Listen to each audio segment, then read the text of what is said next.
Ukurasa wa 561. Uzuri kama alivyosema mwalimu, siku hizi utajua kama tunadanganya au hatudanganyi. Una simu mkononi, ni kuandika Bible Encyclopedia page 561 by Dr. John Eddy DDLLD.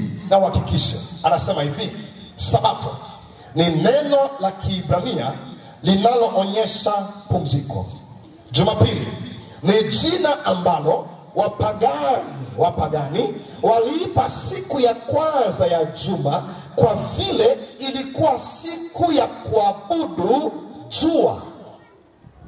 Waliipa siku ya kwanza ya juma kwa sababu ilikuwa ni siku ya kuabudu jua. Unajua, ibada ya jua ilikuwa ni jambo la kawaida katika taifa la Misri, taifa la Babeli, taifa la Wamedi, hata Roma. Wote walikuwa ni wapagani. Ibada ya jua ilikuwa sawa. Hata sarafu zao zingine zilikuwa na alamu ya jua.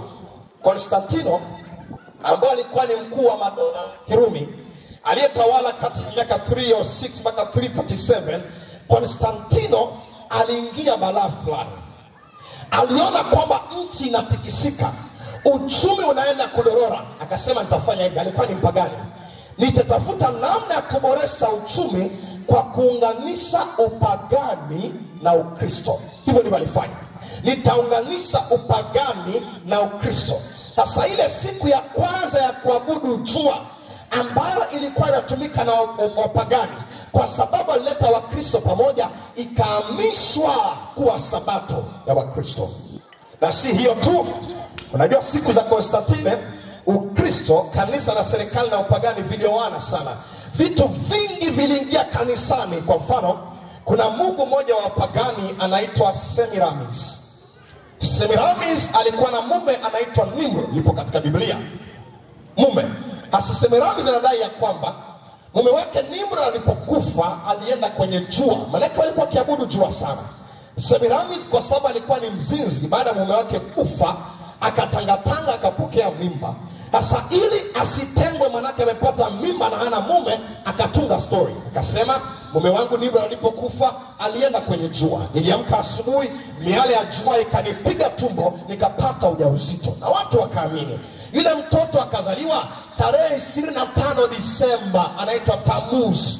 Sasa walipokuja kwenye Ukristo, siku ya kuzaliwa kwa Tammuz tarehe 25 Disemba ikageuzwa Christmas, kusema ni siku ya kuzaliwa kwa Yesu Kristo. Ilikuwa ni sherehe ya kipagani. Wala sijasema ni vibaya kuweka kumbukumbu ya siku ambayo Yesu alizaliwa. Ni sawa, anapaswa kuzaliwa kila siku kwenye mioyo yetu.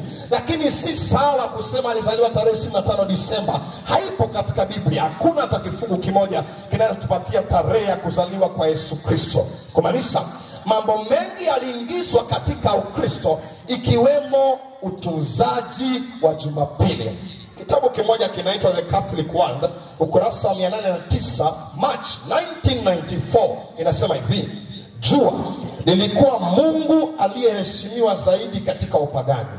Kwa kweli, kuna kitu cha kiutawala, cha kifalme kuhusiana na jua kililifanya liwe nembo sahihi ya Yesu, jua la haki. Alafu anasema hivyo kanisa katika nchi hizi lingeonekana kuwa linasema, dumisheni lile jina zamani la kipagani, litadumu kuwa wakfu lililotakaswa. Na hivyo Jumapili ya kipagani iliyowekwa wakfu kwa Mungu Balda ikawa Jumapili ya Kikristo, Jumapili kwa Yesu Kristo. Ikatolewa kwa upagani, ikahamishwa kwa Ukristo. Sasa huyo ni Konstantino. Makanisa ilikubaliaje? Mwaka wa 325 baada ya Kristo, kulikuwa na baraza la Laodikia. Kanisa lilikaa na wakakubaliana rasmi kuanza kutunza Jumapili, wala sio kwa mfumo wa Biblia. Wanadamu walikaa wenyewe wakasema, sasa tunaanza rasmi kutunza Jumapili, lakini sivyo inavyofunza Biblia. Biblia inafunza ya kwamba sabato ya kweli ya Bwana ni siku ya 7 ya juma, ni siku ya Jumamosi. Kama kuzini ni dhambi, kama kudanganya ni dhambi, kuyalifu sabato ni dhambi. Jamani, Bwana Yesu asifiwe. Biblia inasema yeye ataazimu kubadili majira na sheria. Ushahidi mwingine, kitabu kinaitwa Catechism ya Waongofu. Hiki ni kitabu cha ndugu zetu wa Katoliki kinachofundisha watu kwa maswali na majibu. Hasa ukurasa ule wa 50 unasema hivi: siku ya Sabato ni ipi? Nimesema ni kitabu cha Wakatoliki, sio Adventista wa Sabato. Siku ya Sabato ni ipi? Tafuta Catechism, tafuta Mkatoliki uifungue. Jibu: Jumamosi ndiyo siku ya Sabato. Swali: kwa nini tunashika Jumapili badala ya Sabato? Jibu: kwa sababu kanisa Katoliki lilihamisha taadhima toka Jumamosi kwenda Jumapili. Kwa hivyo wala sio haki wala sio idhini ya Biblia, ni idhini ya wanadamu wenyewe ambao walifanya badiliko hiyo kutoka siku ya saba hadi siku ya kwanza ya juma. Hakuna ithibati katika Biblia inayohakiki siku ya Sabato isipokuwa siku ya saba ya juma ambayo ni Jumamosi. Kama imeeleweka hiyo umati, nisikie mkisema amina.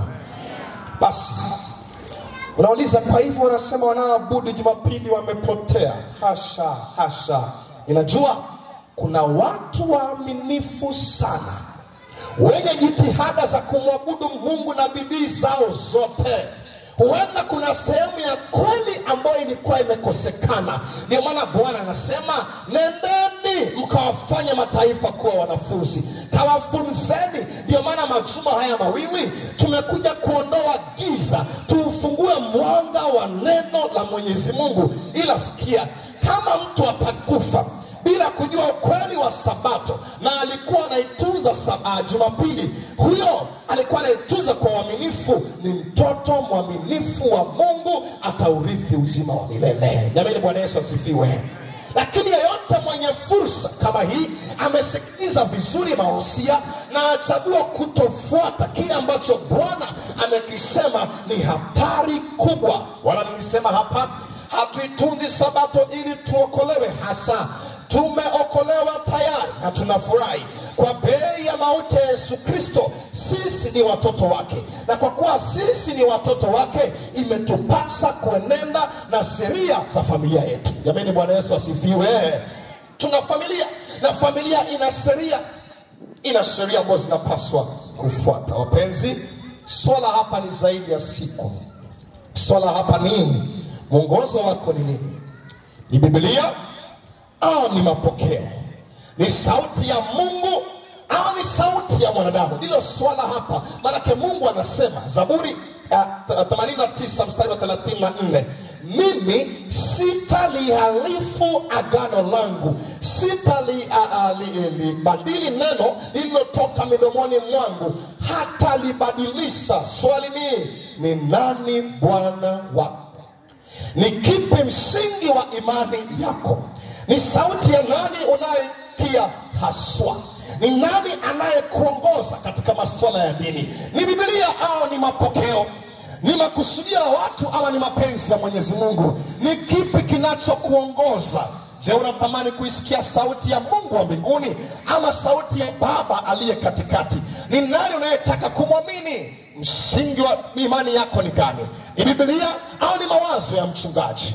Ni Biblia au ni mawazo ya askofu? Ni Biblia au ni tamaduni uliopokea kwa wazazi? Ni kipi msingi wa imani yako? Ndilo swala hapa. Na Mungu leo anasema anataka umfanye msingi wa imani yako. Anataka ufanye neno lake msingi wa neno lako. Watu wengi wamepotoka kwa sababu ya kutoiamini Biblia. Nilidhani nikisimama huku chini mtajua mnafaa kupanda. Bila shaka hivi sasa mngekuwa mmesoma darasani. Mungu awabariki sana. Hivyo ndivyo Mungu anataka. Manake siku za mwisho anasema hapa ndipo penye subira ya watakatifu, hao wazishikao amri za Mungu na imani ya Yesu Kristo. Jamani, Bwana Yesu asifiwe. Unajua waimbaji anapopanda na anapogusa kinanda hicho kwa utaratibu, baada ya Sulemani kutawala Israeli, baada ya Sulemani kutawala Israeli iligawanyika mara mbili. Upande wa kaskazini na upande wa kusini. Na baada ya muda mrefu upande mmoja ukachagua kuanza kuabudu miungu. Sikia kwa makini. Mungu alipokasirika akatuma nabii kutoka upande mmoja ili kwamba aende upande wa pili. Hicho kisa kiko Wafalme wa Kwanza sura ya 13. Biblia inasema kwamba Mungu akampatia masharti haya: nenda ukatangaze ole huko, kawaambie mnaabudu visivyo, lakini ukimaliza usile, usinywe, usirudi na njia ambayo ulienda nayo. Masharti rahisi: don't eat, don't drink, come back in the same way. Usirudi na hiyo njia. Masharti yalikuwa rahisi kabisa. Akaenda, akafika, akapata mfalme ameshika ibada vizuri, wanaabudu miungu. Akainua mkono juu kwa mamlaka ya mbingu na akatamka ole kwa madhabahu yale. Mfalme akakasirika, akataka akamatwe. Mfalme aliponyosha mkono akamate, mkono ukakauka, ukabaki umekauka hivi. Ile nabii akamwomba Mungu akasema, Bwana muonee huruma, mkono ukarejea sawa. Baada ya kufanya shughuli zake akawa njiani kurejea mahali alitoka. Amepitia njia tofauti, akaja nabii mwingine mzee. Huyo nabii watoto wake walikuwa kwenye ibada. Huyu nabii wakarejea nyumbani kumwelezea baba yake kwamba kulikuwa na nabii amekuja, amefanya hivi na hivi na hivi. Amesema Mungu amempatia masharti, manake hata mfalme amemwalika ale akakataa. Amesema ameambiwa asile, asinywe, asirejee na hiyo njia. Ile nabii akasema nipe punda. Akamfuata. Akamwambia mimi pia ni nabii kama wewe, na Mungu amenitokea, amenambia urejee ule, unywe, utulie kabisa. Na aliposikia ni nabii kama yeye, akarudi mtu wa watu, akala, akanywa. Na alipomaliza shughuli zake akiwa njiani, Biblia inasema kwamba simba akavamia. Simba hakumla punda, simba wala hakumla huyo mtu, alimrua na akamwacha hapo. Wewe uliza watu, simba haui kama hana njaa, labda kama anajitetea. Lakini huyu simba alikuwa ametumwa na Mungu afanye kitu fulani. Jamaa kusikia, kamalizane naye, kararuliwa, kaachwa hapo. Sasa Biblia inasema kwamba mwili wake ukabebwa, ukazikwa. Na ulipozikwa watu wakasema hivi, ndugu yangu, alas my brother, ulijua mapenzi ya Mungu lakini ulikataa kuyafanya. Ulijua maelekezo ya Mungu lakini ulikataa kuyafanya. Ndugu yangu, uliamua kufuata tamaduni zaidi ya Biblia. Ndugu yangu, uliamua kusikia sauti ya mchungaji zaidi ya sauti ya Mungu wa mbinguni. Ndugu yangu, uliamua kwamba wewe utatunza cheo cha kanisa zaidi ya kutunza mpenzi ya Mwenyezi Mungu. Ndugu yangu, ni hatari kuisikia sauti ya Mungu na kuikaidi. Waimbaji wanaenda kuimba, watakapoimba nitakupatia nafasi ya kufanya uamuzi usiku wa kipekee. Anasema chagueni hivi leo mtakaye mtumikia. Lakini mimi Robinson na nyumba yangu, hata nyumba yangu ikikataa, inaanza mimi na nyumba yangu nitamtumikia Bwana.